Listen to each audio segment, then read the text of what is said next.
Assalamualaikum warahmatullahi wabarakatuh. Salam Om Swastiastu, Namo Buddhaya, Salam Kebajikan. Halo semua, perkenalkan saya Siti Khairunisa, NIM 240111376. Pada pertemuan kali ini, saya akan membahas tentang pipeline di mata kuliah Arsitektur dan Organisasi Komputer dengan dosen pengampu Ibu Riyama Simanjuntak. Sebelum kita membahas cara kerja simulasinya, di sini saya akan menjelaskan konsep pipeline secara analogi tukang martabak. Bayangin ada tukang martabak yang punya 3 asisten. Satu orang nyiapin adonan, yang satunya lagi ngasih topping, dan yang satunya lagi motong-motong buat masukin ke kotak. Kalau mereka bertiga kerja bersama-sama, mereka nggak perlu lagi tuh nunggu martabak pertama masuk ke kotak dulu, baru mereka numis adonan. Nah, sehingga setiap beberapa menit mereka pasti ada satu kotak martabak yang sudah jadi. Nah, konsep ini biasanya disebut dengan konsep tumpang tindih. Oleh karena itu, kerjaan inilah yang membuat komputer kita itu menjadi lebih kencang dan menjadi lebih cepat.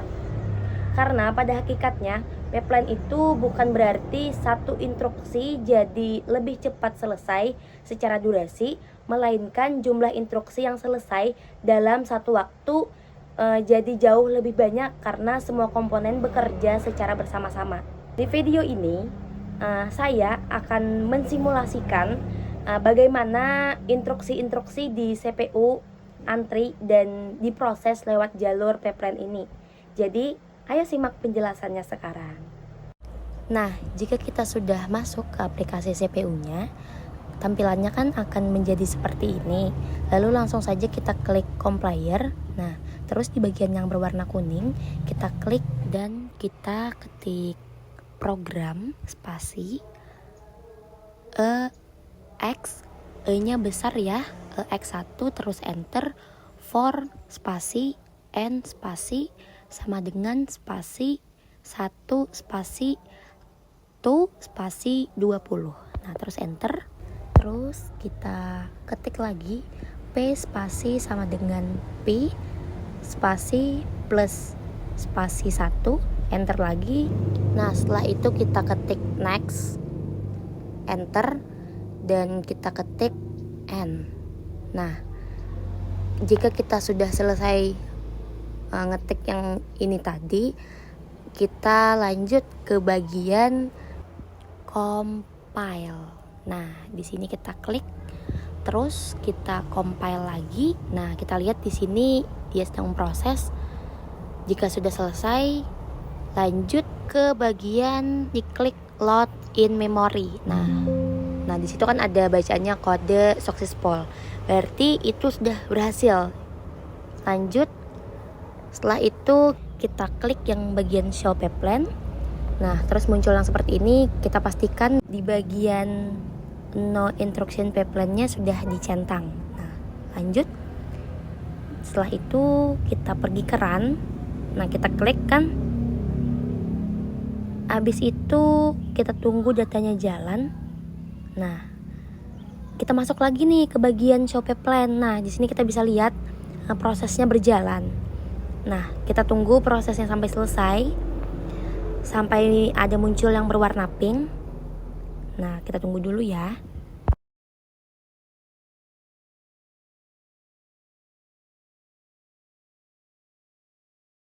Nah, jika sudah ada muncul yang berwarna pink ini, maka artinya simulasi ini menunjukkan bagaimana CPU bekerja menggunakan mekanisme pipeline 5 tahap untuk memproses instruksi secara efisien. Nah, di sisi kiri kita melihat alur instruksi memori, sementara di kanan nilai register berubah secara real time. Efisiensi program ini terlihat jelas dari statistiknya. Kita bisa lihat di sini nilai clocks-nya sebesar 836 yang menunjukkan total siklus detak jantung CPU yang digunakan untuk menyelesaikan 166 perintah atau INSCON. Dari sini didapatkan nilai CPI sebesar 5,04 yang berarti setiap instruksi rata-rata membutuhkan 5 siklus untuk tuntas. Dengan angka hazard di posisi 0, Proses dari tahap fetus hingga word result terbukti berjalan optimal tanpa hambatan teknis. Nah, bisa kita lihat di sini, kita flash dulu. Nah, selanjutnya kita matikan tulisan no instruction pipeline. Nah, jika kita mematikan centangnya itu, maka kita artinya mengaktifkan mode pemrosesan paralel yang modern. CPU kini dapat memproses beberapa instruksi sekaligus dalam waktu yang bersamaan. Meskipun hal ini memunculkan risiko hazard atau konflik data yang harus dikelola sistem. Efisiensi meningkat secara signifikan.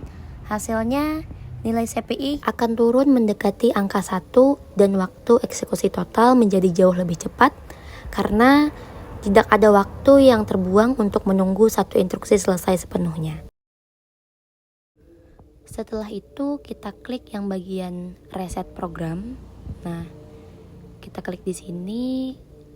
Selanjutnya langsung kita klik run. Nah, kita lihat itu datanya sudah jalan. Langsung kita klik lagi show pipeline. Nah, di situ kita bisa lihat pipeline stack-nya dan kita tunggu prosesnya sampai selesai ya. Nah, pada simulasi yang kedua ini kan itu sudah selesai. Jadi, meskipun nilai CPI terlihat lebih rendah dan efisien di angka 1,92, terdapat perbedaan konfigurasi utama di mana opsi no instruction pipeline telah dinonaktifkan atau centangnya tadi kan dilepas. Hal ini bisa menyebabkan CPU harus menghadapi realitas fisik pemrosesan paralel, sehingga munculnya 62 data hazard dan 21 control hazard tidak dapat dihindari. Warna-warna cerah pada diagram pipeline yang tadi seperti kuning untuk stack bus dan merah atau hijau untuk hazard, menunjukkan saat-saat di mana CPU harus berhenti sejenak atau melakukan stall karena instruksi yang sedang berjalan membutuhkan data dari instruksi sebelumnya yang belum tuntas. Meskipun angka clocks turun menjadi 318, munculnya hambatan ini menunjukkan kompleksitas koordinasi antar tahap eksekusi dalam arsitektur prosesor yang sebenarnya. Nah, baik, untuk simulasi selanjutnya kita kembali lagi ke awal, yang dimana di sini kita akan memasukkan perintah ulang. Nah, sama seperti tadi, kita klik yang bagian compiler. Nah, yang ini kita klik. Nah, di sini kita masukkan lagi di bagian yang berwarna kuning sama yang seperti awal tadi. Kita ketik program spasi EX2. Nah, ketikan 1. Terus ini kita masukkan 2. Jangan lupa pakai spasi juga ya. Setelah itu kita klik enter. Terus kita ketik lagi for spasi n spasi sama dengan spasi 1 spasi 2 spasi 8. Kita enter. T spasi sama dengan spasi T spasi plus spasi 1. Enter lagi. Terus kita ketik next dan enter, kita ketik N. Jika sudah selesai mengetik, sebelum kita compile, kita masuk dulu ke optimize. Nah, di sini kita klik optimize, kita beri centang untuk bagian enable optimizer, lalu kita centang lagi di bagian apply loop unlink. Nah, setelah itu kita masuk lagi ke bagian compile, kita klik di sini. Nah, di situ kita lihat kan datanya sudah selesai dan di sini ada beberapa kode dan outputnya. Untuk langkah selanjutnya sama seperti tadi, kita klik di load in memory. Nah, di situ kita sudah sukses. Bacanya kita klik OK. Terus kita klik yang bagian show pipeline. Nah, di situ kita nonaktifkan lagi bagian no instruction pipeline. Lanjut kita pergi ke run. Nah, bisa lihat di sini datanya sudah ada yang jalan. Terus kita klik yang bagian show pipeline. Nah, kita lihat pipeline stack-nya sudah selesai.